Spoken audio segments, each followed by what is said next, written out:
Once upon a time, in a town called Capernaum, near the Sea of Galilee, lived a man who was paralyzed. This man couldn't walk and had to rely on his closest friends to help him with everything. One day, he heard that Jesus was in a house nearby, teaching and healing people. He wanted to go and see him, so his friends carried him on a mat all the way to the house. But when they got there, they had a big problem. The house was so crowded with people that they couldn't get in. All the rooms were full, and the man on the mat couldn't move. Plus, it was getting late and the sun was setting, but those friends didn't give up. They looked at each other and then up at the roof of the house and had an idea. So they started climbing up the roof, carrying the man with them. Meanwhile, inside the house, Jesus was still teaching.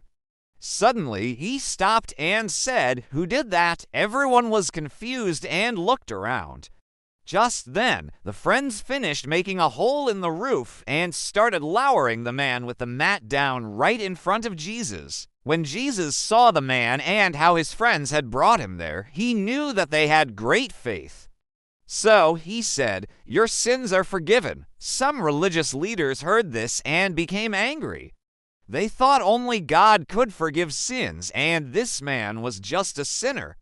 But Jesus knew what they were thinking and said, which is easier, to say, "Your sins are forgiven," or to say, "Get up, take your mat and walk." For the Son of Man has authority on earth to forgive sins. Then Jesus said to the man, "Get up, take your mat, and go home." Right then and there, the man felt strength come back into his legs.